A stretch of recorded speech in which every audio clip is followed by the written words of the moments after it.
Hey, welcome to the GNAPcast. My name is David. And my name is Seth. And today we're going to be doing something special called Seth's Choice. We're going to do some episodes where, in this particular episode, Seth gets to talk about whatever, whether or not I know about it. So basically, if I don't know anything about it, he'll be telling me. And at some other point, we'll do a David's Choice where I get to choose what we talk about, and whether or not Seth knows anything about it, I can explain it to him, or we can just have a good conversation. So either way, one of us is going to look stupid. Or we might both know what we're talking about. Or we might actually both know what we're talking about. So you never Seth, know. What would you like to discuss today? I think today I'd like to talk to you and educate you a little bit about Mass Effect. Mass Effect. I think I've heard of that. It's like a video game. There's a guy that's a German Shepherd. Is that right? I don't think that's how it works. I don't think he's German, but yes, there is the main character in the first 3 installments of Mass Effect is named Shepard. Okay, that shows the extent of my knowledge, so this is going to be a learning experience for me as we go through this. All right, so the first Mass Effect game came out in 2007. It's released by... like a decade ago. Yeah, everyone is begging BioWare to do a 10-year remaster. Ooh. I don't think they're going to do it, but I would love to see one. All right, so which game, first of all, is your favorite? Of the 3 or 4? There are 4 entries in the series now. The Mass Effect trilogy. Oh, of the 3 of those, I like all of them for different things. All right, we're going to go into spoiler territory like we almost always do. So, yes. Seth... Massive spoilers for Mass Effect coming up. There's a joke in there somewhere. It's a massive... Okay. So Seth is going to go ahead and fill me in on the storyline, which will be spoiling it for me, but that is perfectly fine. I don't mind. Fair enough. All right, so it starts off with you in the first game. You are a human named Shepard, who serves with the System Alliance military as a Marine. So he's a human shepherd, but he's a Marine. Yes. But he's not a shepherd. Yes. But he's also not a shepherd, he's a Marine. Correct. And but he's a human? Bear with me. Bear with me. Okay. It'll make sense. Okay. So you're on this mission to this planet that Earth has colonized. How far in the future is this? This is in the year 2183. Oh, that's coming right up. Yeah. They better hurry up and get to that 10-year anniversary. Oh, I know. Well, the whole backstory for this is 50 years ago, we were exploring Mars and found all this super advanced technology, and then realized there were other species out there and that we were noobs. Oh, compared to them, because that's usually how it goes in these Yeah, stories. that's usually how it goes. Either humans command the galaxy or they're total newcomers to it. And we do our best to get the technology and explore with them, and we still don't. Or something. I don't know. And everyone still hates us because humans. I guess. Anyways, there's a bias against humans in a lot of these games. There really is.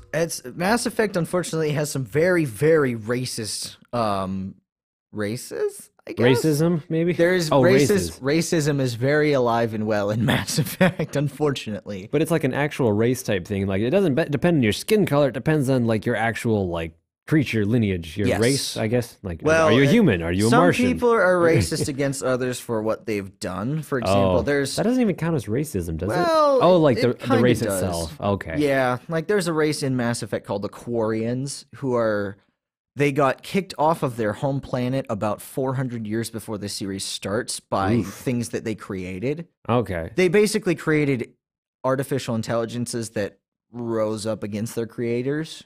What a smart idea that was. It wasn't intentional. Oh, okay. It usually isn't. It's usually never intentional, but it always happens for whatever reason. It's a surprise. So you're back in the first game. You're just going along on a normal mission, and then all of a sudden things go very, very badly. You Not find again. Out, yeah, as they always do. You find out that there's this race of sentient machines that every 50,000 years or so, you find out they come back to the galaxy and just destroy all sentient life. Every 50,000 years? Yes.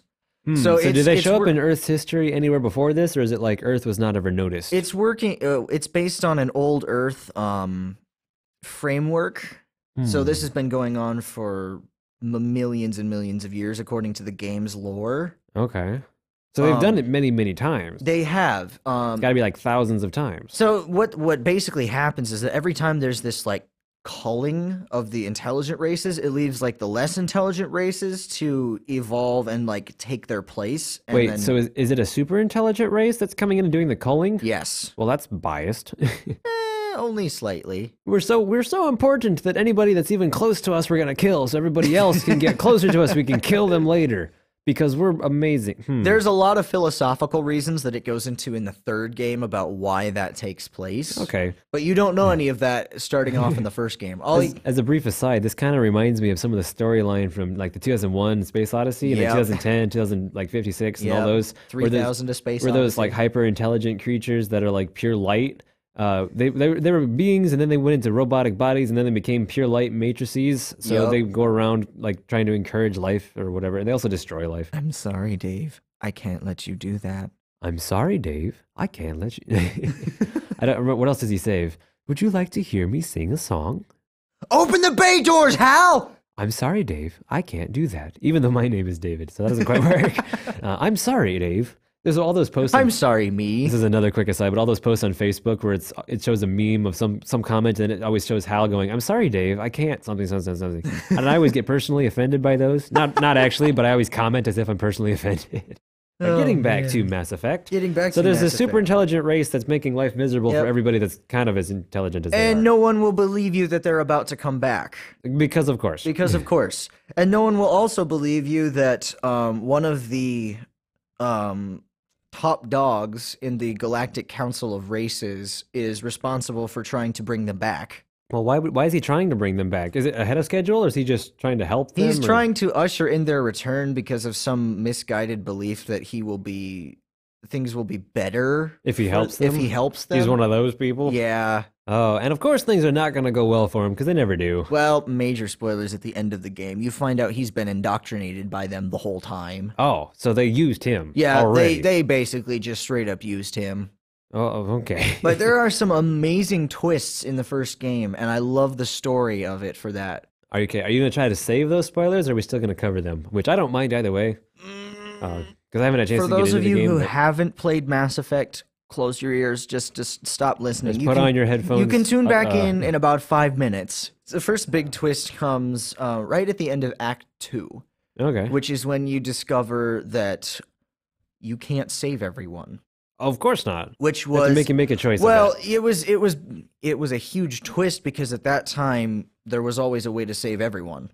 So in this particular twist, is this one of those games where like your choices, like you have to make choices throughout, and you can save some people, you can get the best ending or like a terrible ending or something? This is one of those games. So in the first two, it is one of the forerunners of those games. Oh, is it so? Like the first 2 games, you can save everyone, or if you just like are terrible at playing the game, you can kill everyone or save a couple people. Yep. Okay. Is it? Did you say the third one?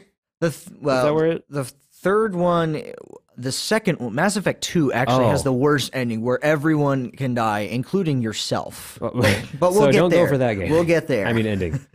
So at the end of Act 2 in the first Mass Effect game, you have this like nuclear bomb that just got armed, and one of your squad mates is defending the bomb. And then the G-Man oh wait, no, that's Half-Life. Wrong game. Wrong game. There are no head crabs here. Oh, okay. Are there any mutant zombies? There are not mutant zombies in this game. Oh, wait, there are in the other games? We'll get to that. Oh, okay. So one of your squad mates is defending the bomb, and the other one is trying to fight off the enemy reinforcements. And there's not time enough, because the bomb is already armed, for you to save both of them. So you choose to save one and let the other die, or vice versa. So wait, so if you help out your squad mate, then the guy trying to disarm the bomb dies because the bomb goes off? They're both technically your squad mates. Well, okay, so if you're trying to help the squad mate that's reinforcing, or like fighting the reinforcement or whatever, then the other guy will die because the bomb goes off? Yes. But then doesn't everybody die if the bomb goes off? There's only a nuke?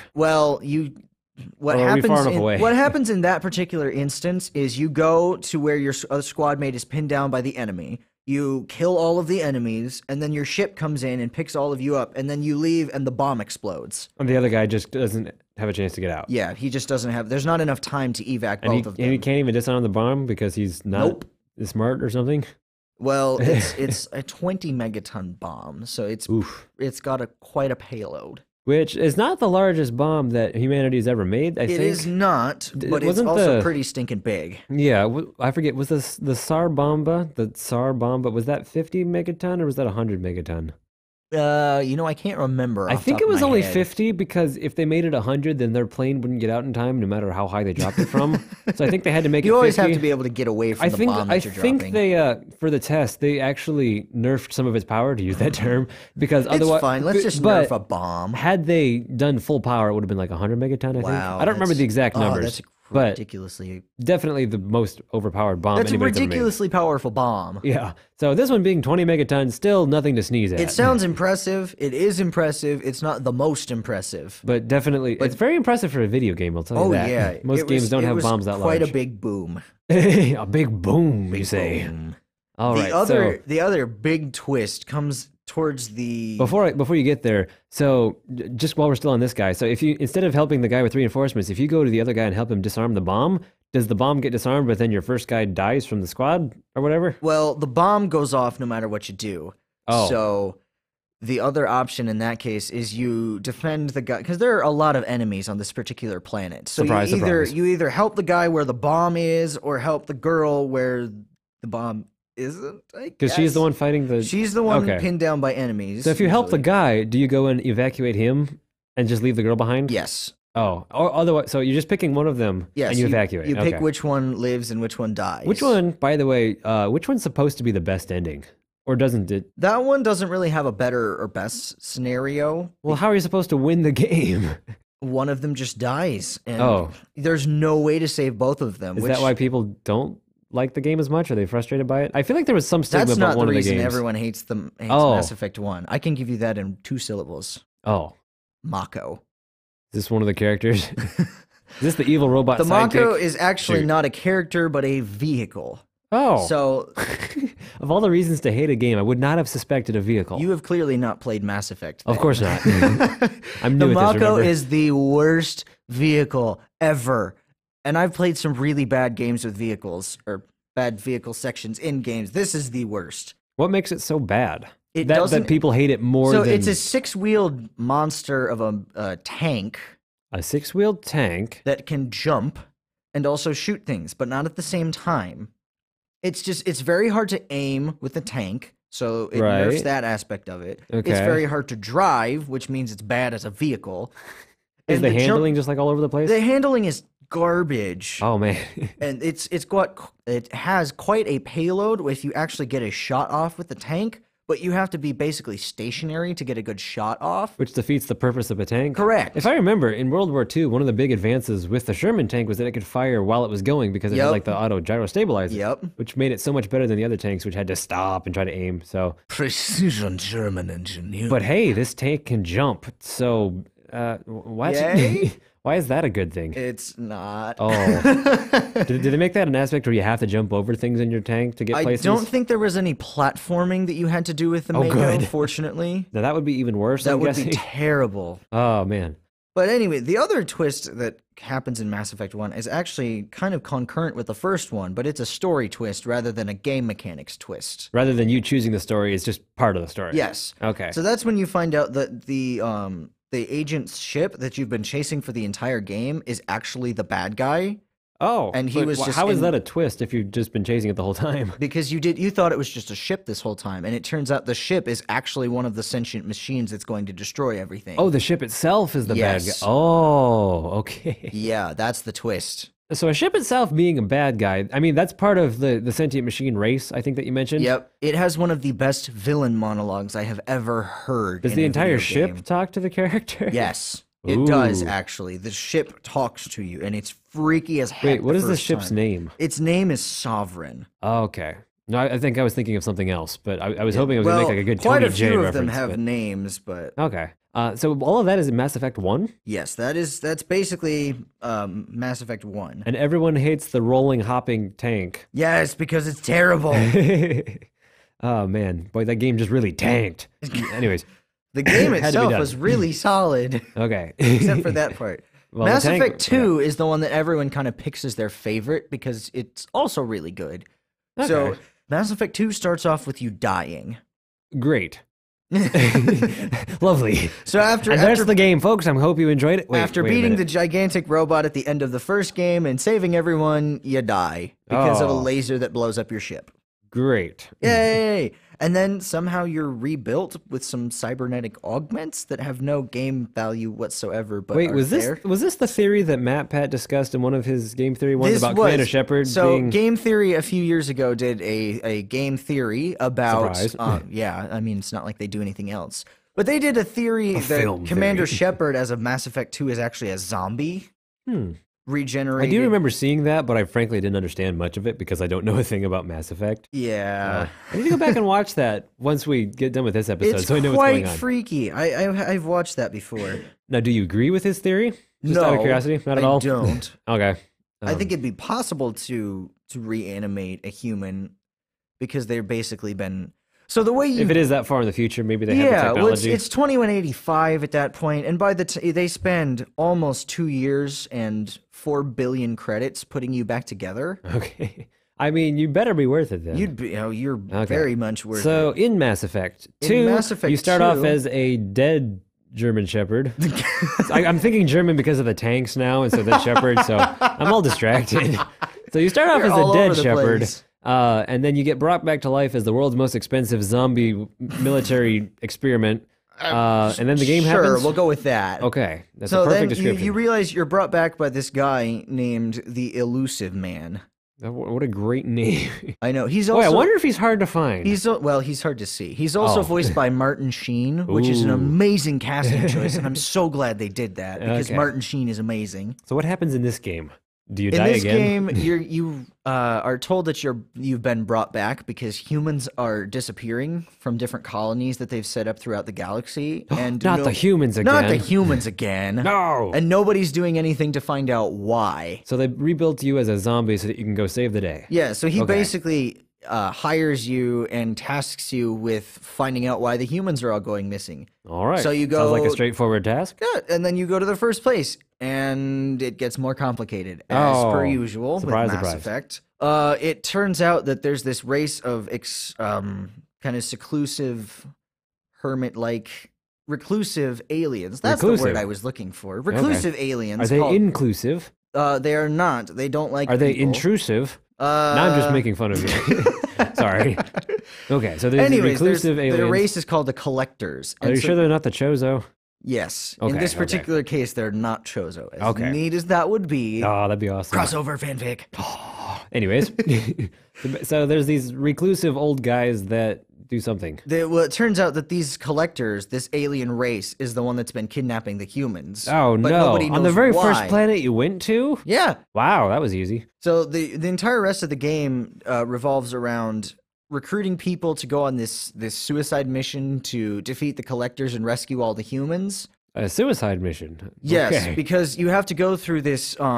So faster than light travel, I should say, in Mass Effect is accomplished using these things called mass relays. Okay. That are big things. It basically looks like a rail gun that fires you into space. Does it like turn you into like a form of energy and then back?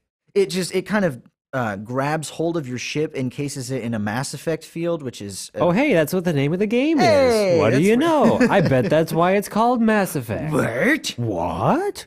Anyways. Mind blown. Oh, it all makes so much more sense. It encases the ship in a Mass Effect field and kind of fires it off into space, and that's how you're able to get around the galaxy so quickly. So you've got to go on this suicide mission to defeat these old collector people that are collecting all the humans. You have to go through this mass relay called the Omega-4 relay. Oh, no. And it's like notorious because nobody who's ever tried to use it has come back. Well, it seems like a great idea. Yeah. So naturally, so we just go through this, and because you're the heroes, you survive. Or is that why it's a suicide mission? As you go, yeah, it's supposed to be a suicide mission because you're probably not going to make it back. Oh, great. It's very, very, very, very, very, very heavily suggested in the game that someone is going to die because it's nearly impossible to get every character in the game, in your party, rather, to survive that mission. Great. I have done it. It's very difficult. So that's like, is that like the true ending that you're after? That is the true ending. That's the best case scenario ending where everyone survives. Also probably the hardest one to achieve. It is. Is it harder than trying to kill everybody? Sometimes that's hard to do Actually, the ending in Mass Effect 2, I mentioned earlier, where everyone dies, is harder to achieve. Oh, that is harder. Because you have to go out of your way to ensure that you don't do certain things. Such that everybody dies. Such that everyone will die. It's very easy to have a couple or a lot of people die, but everybody or nobody? It's very easy to have 1 or 2 people die. The first time I ever played through Mass Effect 2, I had 2 squad mates die, and there was nothing I could do about it. And well, it probably was. You just had no idea. Well, yeah, at the time that was true. I hadn't done research first. Okay. Man, research just makes video games way better or worse, tedious sometimes. Yeah. I don't know. It's a lot of fun. So you go through and try to collect people to get to volunteer for the suicide mission. And then you meet some very interesting surprises along the way. Hey! Nothing quite as earth-shattering as the first the first big 20-ton the bomb? Oh, wait, that's the first game. Yeah, not that one. Okay. Not quite as big as that one. But you discover that the collectors are actually a race of aliens that everyone thought was extinct. Oh. They disappeared 50,000 years ago, which was the time of the last cycle. What do you know? What? And they've been altered by the sentient machines and now work for them. Wait, were the sentient machines the ones that would always come back and would destroy? Oh, I didn't realize there was this. Okay. Yes, they're called the Reapers. Because I have not mentioned that name before. Okay. Are they happy Reapers or are they grim Reapers? Boo. Boo. Okay, yeah, I need to be slapped for that one. Ouch, I hit my headphones. So you go through and find the collector's home base. And from there... Surprise, you find the collectors. What? It's the third time now we've done that. It's near the middle of the galaxy, which is why nobody's ever really come back. It's in the deep core. It is in the deep core. Wait, that's the wrong universe. Yeah. What have you done? You got me off onto Star Wars. Oh, that was... Our person that's not in the booth over there is super exciting. We will do an expanded universe episode sometime in the future. We promise. It's probably going to be in season 2. So these collectors are in the middle of the universe, apparently. Are they by a big black hole in the middle of the universe? Or is that just not... Oh, okay. Is that why they're hiding? Because of the black hole? Yes. Oh. That's where they're hiding. Oh, where they're hiding. It's a good hiding place. It is. They have a lot of advanced weaponry and ships and that kind of thing. And what do you know? It prevents people from ever coming back. All right. So from that point on, everything you do can get someone killed if you do it wrong. Surprise, surprise. The stakes are really high. Yes, they are. But you can't kill everyone unless you do it exactly wrong. Exactly. Exactly. All right. So then the final twist at the end is you're a bad guy. I have no idea. Well, the final twist at the end is actually you can choose to blow up the collector's home base and kill all of them and save all the humans.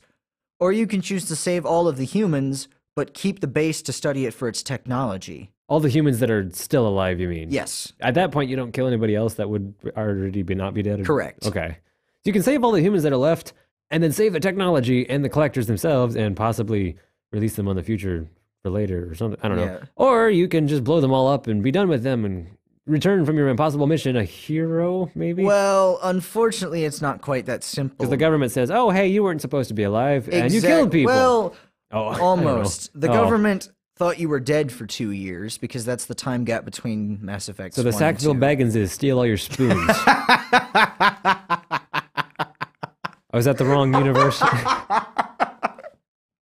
That came from so out of left field. Oh my gosh. It doesn't have anything to do with The Hobbit, unfortunately. Shoot. As amazing of a book as that is. It is.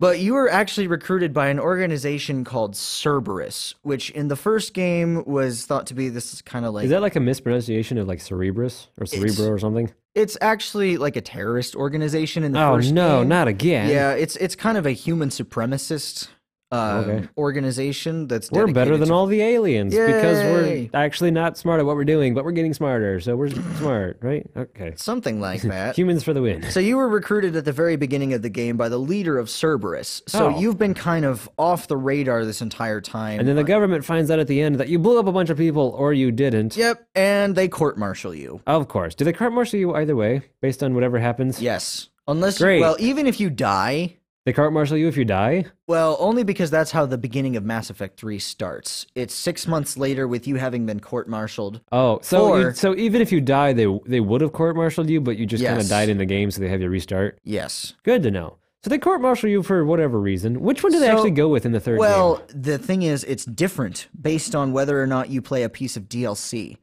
Oh, does the DLC like help it tie over so that it knows what you did? Or? You can. It's fine if you play it without the DLC. Mass Effect 2 has a ridiculous amount of DLC, which I have also played all of. Okay. There's only one piece that's very important, but we'll get into that later. Okay.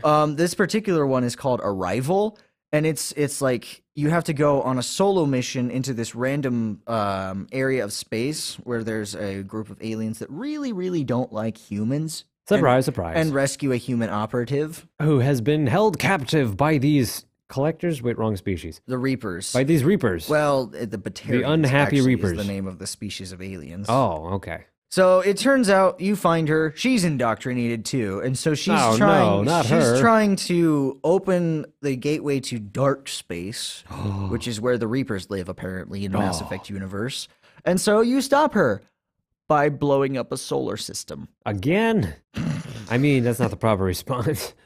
And this is the DLC? This is the DLC. So, the way Mass Effect 3 starts, if you don't have the Arrival DLC, it just ends with you were working for Cerberus for the last however long. So it doesn't actually make up its mind over which reason you were court-martialed for? Well, the game itself dictates whether or not. If you have the piece of DLC, you are court-martialed for blowing up a solar system. Oh, so if you don't have the DLC, you are court-martialed for working with Cerberus. But it doesn't actually say which one you did in the second game? Like, it just kind of leaves it open enough that you could have done either in the second game? Okay. That's the best way to do it, to be honest. Because technically Arrival is after the ending of Mass Effect 2. Right. So if you play it or not, it really for some reason. Yes. Okay. Because you did something bad. Good for you. Yay. You're off the radar and the government's not happy with you despite you saving the day or something. Well, yeah. Or at least saving most of your crew members. You were working with the wrong people, so we're going to court-martial you anyway. All right. So you get court-martialed at the beginning of Mass Effect 3. Mass Effect 3. And then the Reapers invade. Not and what? Again. They're actually real. You haven't believed me for 3 years, but here they are. And the surprise twist in this one, I think you said, was that one of the guys was actually indoctrinated by them? Or something like that? Or was that a different game? That was that's a popular fan theory to explain the ending of Mass Effect 3. Is this the controversial one? Mass Effect 3 is the controversial one because of how it ends. Great. Because it came out 5 years after the first game, after we had all gotten countless hours invested in the first 2 games. And even in Mass Effect 3, it's still a 20 to 30 hour campaign. And that's the first time through, I'm assuming. And that's just the first time through on easy. Oh, I mean, I've played through all of the first Mass Effect game on hardcore with only the pistol because I could. Oof. And how many hours did that take you? That took me about 50 hours. And how many hours have you put into the entire thing so far? The entire series as a whole, I've played with all the DLC and everything? With all of the DLC and everything. I have played Mass Effect as a series for probably close to 500 hours. Not bad. That's Most of that time is in the second game. And most of that time, were you stuck in the same section or just playing it again? Most of it was because I was trying to figure out how to get the best ending in Mass Effect 2 and save everyone. It's extremely hard and requires a lot of math. Ooh. If you have a certain variable off by like 2, you won't be able to do it. It's extremely hard to do. But you can at least do the math and try to get it right? Yes. If you understand it? It is very possible, but you have to make a lot of good decisions at a lot of key moments. Which... Does that different per each game, or is there just a specific, if you always set the variable to this and do it exactly this way, you'll win? Or is it per game? It's per game. I mean, each game kind of refines and tweaks certain features, like the morality system changes from game to game. I mean, like playthrough through playthrough? Like each playthrough, is it the exact same? Each playthrough of each individual game will be about the same.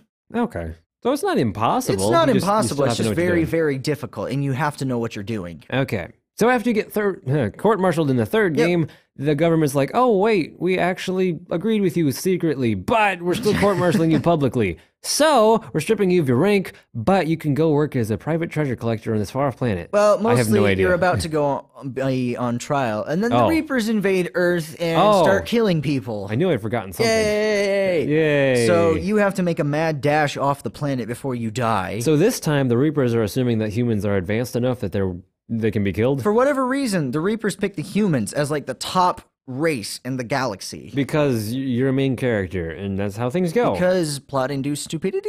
But of Main course you character have to syndrome? survive. You have to survive because you're the main character. So you are That's not you are always the doomed case. by canon. Wait, that's not true. Wrong use depends. of This things. is well Mass to Effect- win the game you have to survive. True. So you're supposed to Actually, survive. that's not necessarily true, come to Oh. think of it, because this is the one that has the controversial ending. Oh, okay.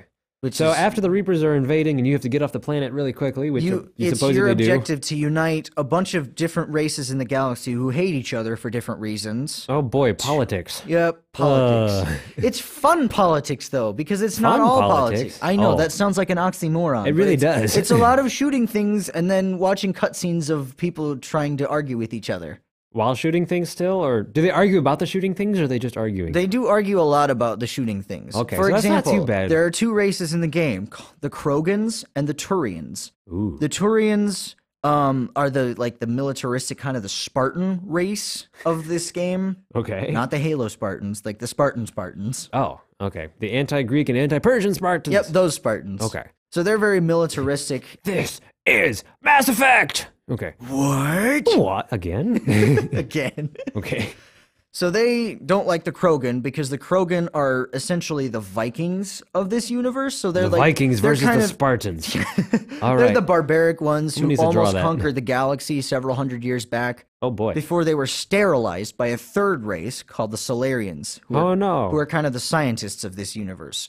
So the so we have the Spartans versus the Vikings versus the scientists. One of these things is not like the other. It sounds like For Honor now. With the samurai and The samurai and the knights and the Vikings. yeah, there we go.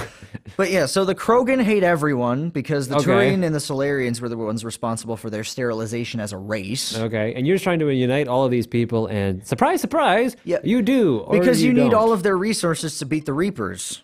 And you also have to somehow convince the Quarian, which is the other race that I mentioned way back at the beginning, Way that, at the beginning. that created the sentient machines that rose up and kicked them off their homeworld. So they're the reasons that these people keep showing up every 50,000 years? No. They didn't create the Reapers. This other Oh. sentient race of machines is called the Geth.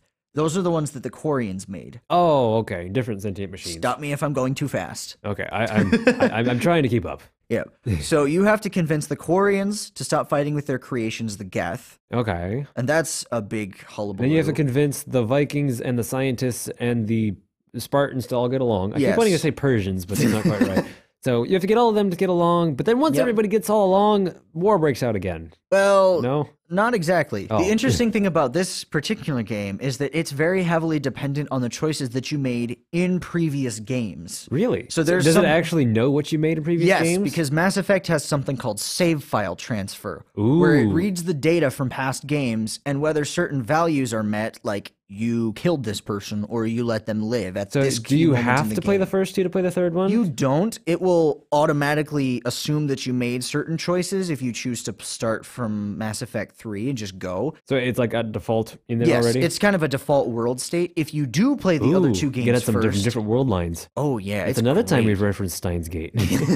Anyways, so once choices they're that all- were choices. Oh, that so were it remembers the contingent different upon- save files. Yes, and it will import them into later games. Okay. So then once all of that happens and all of these people are now on your side, You have to try to fight them off Earth. the using- Reapers. Yes, you have to Okay. fight the Reapers off Earth using a machine that you've been building this whole time called the Crucible.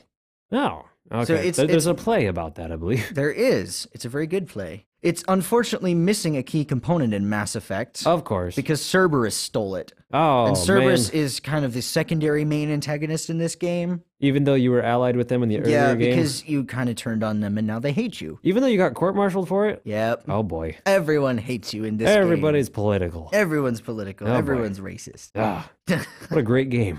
Oh, it's so good. You should definitely play Mass Effect. Yeah. But then once that happens, Once that happens, you're finally able to track down the missing component and get it back from Cerberus. And that's where the controversial end of the game comes in.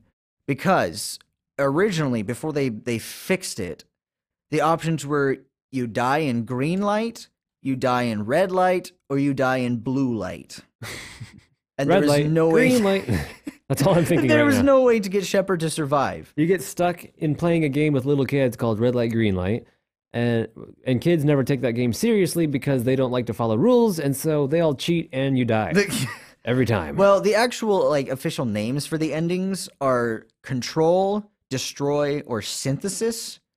Which is the synthesis option is where a lot of the philosophy of Mass Effect comes in. Okay. So you either destroy the Reapers and just kill them all. You take control of them and become their new sentient AI overlord, essentially. Is that the synthesis one? Yes. No, actually, that's the control ending. Or you merge human, or not human, but organic and technological life into one. It's very weird. And you have to, it requires a little bit of... It's reminding me of another game, but I can't remember It which requires one a little bit of just go with it. Okay. It's magic. Space magic. That's reminding me of Bella Daru? Belia Darzu. Yes. From Darth Vader. Oh, no, it's not more Star Wars. We will do an expanded universe at some point in the future, we swear. All right. We're getting dirty looks from Cassie over there. So yeah, that's basically Mass Effect, the trilogy. And then there's a fourth game. Is it called Andromeda? Andromeda. That one got a lot of hate for reasons that I won't get into here. Okay, we can discuss those off mic at some point because we're running out of time, sadly. We are. All right, so that seems like quite the interesting game. That is, I did a very, it's a massive universe, and you were very effective in describing it. Okay. All right, so we're going to go ahead. I think we'll wrap up this episode. Yeah, I skimmed it at 30,000 feet. There will be some links later if you want to learn more about it. All right. If you send Seth an email, he will or I'll just link to the wiki page. He will link you to the wiki page, and you can spend 3 hours researching that. Or more. I may or may not do that tonight. Frankly, I get stuck researching wikis all the time. Oh, I do too. All right, so we're going to go ahead and wrap this up. So, well, unfortunately, we don't have a guest on the show this time, so we need to pick a random note. So what we're going to do is we're going to ask our person out there at the booth, Cassie, if you would pick a random note for us. Just tell us anything between A and G with a sharp or a flat or a natural. Just pick You'll anything be fine. random. Don't worry. No worries. All right, and word from the booth is that we're going to have to go with A, which is a very, very straightforward key. I think we might be able to do this one. So, all right, let's see. We'll have you go for the tonic, and I'll go for the... Should I do the third again? We've already done the third. We have done the third quite a few times. You want to do a fourth? A fourth? That'll change the key entirely. Yes, it will. So we'll be in D major. Then I'll go for the D, you go for the A, but we'll have an A in there. Yep. Okay, ready? Goodbye.